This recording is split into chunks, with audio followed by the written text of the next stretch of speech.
First things first, Mogsy, you're looking smart in that top, a little bit better than last time. Yeah, I only wore my orange work clothes to try and get a bit more sponsorship for the club, but it backfired because it was supposed to be work that day. And first question my boss asked me was, "Should do a beer up past 2 in the afternoon?" But You got away with words, I'm sure you got out there. I got into it definitely. Looking at your coaching team, you've obviously made a few appointments now. First off, we spoke to Josh. His interview's up on the site as well. How do you feel about getting him in as coach?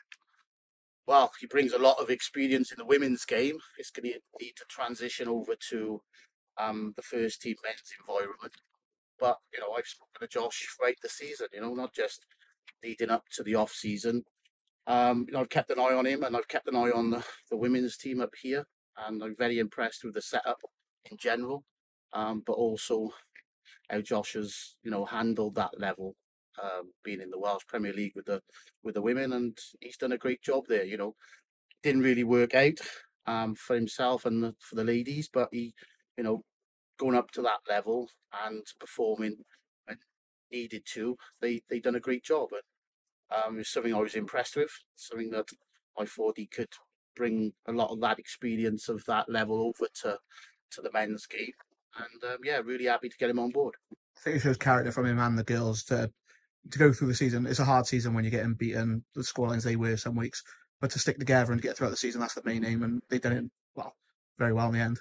Yeah, togetherness is a big word for the FAW, and togetherness bleeds through, and something that I'm very proud of this year with my lads was the togetherness we had to have to stay in our division. But sometimes you have that togetherness and you go down, but they went down fighting, and this is a very very tough women's league, and you think of the sides in it. And I spoke to Josh, and he told me he had 5 trips up, against TNS, and that's when everyone's working and building their lives around not just football. It's a tough ask for anybody, but to go through a season, stay together, and it's a credit to them, to Josh, and most importantly to Abigail anytime. Yeah, definitely. Moving across the development team, as you outlined in your plans, there's no stepping down this group, it's moving across squad to squad. Development squad, you've got a new man in charge there as well. How are you thinking about Yeah, well, for me this year was coming in, seeing how the setup behind the scenes was standing, was needs a bit of improvement. It needed to change. It needed to adapt to the new level we're at, and we're going to hopefully stay at. So, you know, from January onwards, we made a lot of changes, but we needed to bring all the 3 teams we had here with the first team development and the youth team. We needed to bring them a lot closer together. So, the biggest part of this off season for me was to bring them together, and restructuring the backroom staff area was crucial to that. Bringing Josh in with me to oversee the whole of the coaching pathway was the most important. But yeah, we're seeming to, with a great bunch of 19s coming through, we needed to make sure they had the right conveyor belt to get them, from the 19s youth set up into the first team. And, by doing that, you need to have the structure in place and the platform in place for them to do that. So, yes, we are bringing in a new development manager, new development coach, and then also a new under 19s set up with a new manager and development coach in that as well. So yeah, we got a couple of guys on board now, both very licensed coaches, and that was crucial to my decision making. That that what they're getting in the first team filters all the way down to the youth. that? Yeah, definitely. Like I said to Josh earlier, the youth team looking very decent again this season. Obviously, they won the cup. Are you looking forward to seeing a few more of those boys? A few of them obviously stepped up for the first last season. Looking forward to seeing what they can do this season. Yeah, so since coming in September, I've given 7 of them players debuts in the Cymru South, and that's credit to them, credit to the setup we got at the club. But it shows the other boys that maybe not made that step up yet, that there is a pathway, a clear pathway, and a conveyor belt up to that first team. And long may it continue, And you look at the sides in our division, all the ones that are doing really well at the top, they all got good academies. And like I said, the conveyor belt systems from their youth into their first team is crucial in their approach to the season and how they've done so well.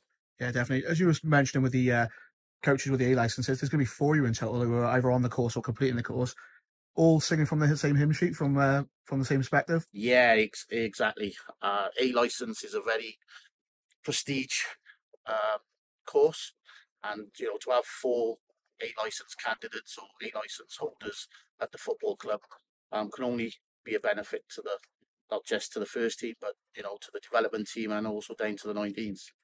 We've just spoken to the first signing of the season as well, Cam Clark. Do you look forward to seeing him in goals?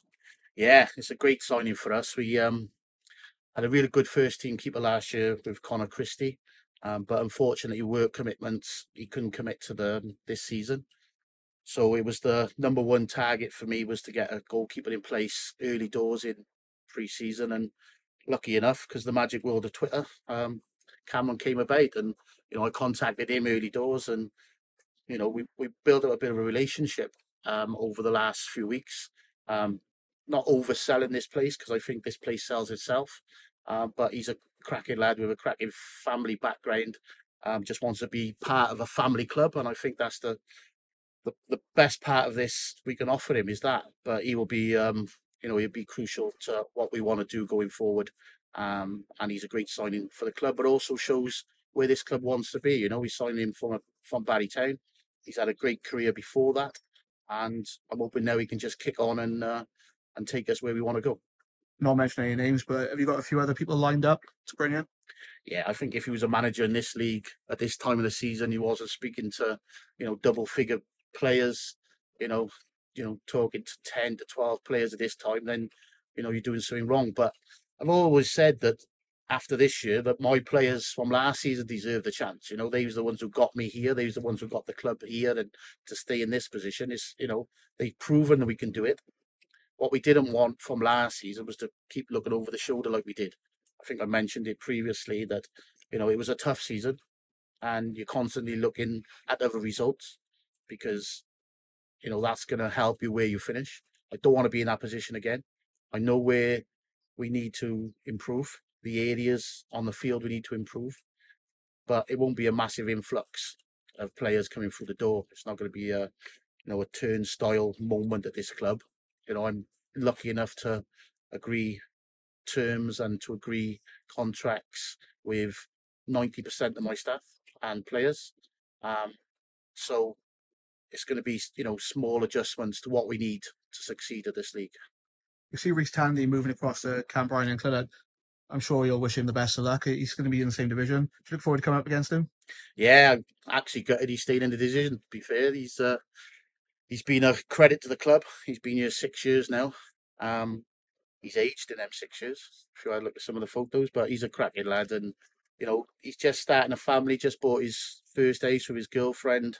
The travelling was getting a little bit too much for him, so we had a conversation towards the end of the season, and it was best for both parties that he went a little bit closer to home to play his football. But like I said, cracking player, but even better person in general. Yeah, definitely. We'll end it on the way I've ended it with the other two. One game from history, if you could go to any football match, which one would it be? Yeah, Man United Barcelona Champions League final. Solskjaer, Sheringham. I think I was 17 or 18 at the time. Whenever you mention the best game in history, that's the first thing that comes to my head. So, Man United Champions League 1999, was it? 98? Treble winning season, 99, yeah. Yeah, brilliant. Yeah, nice. All right, all the best of the season, mate. Thank you.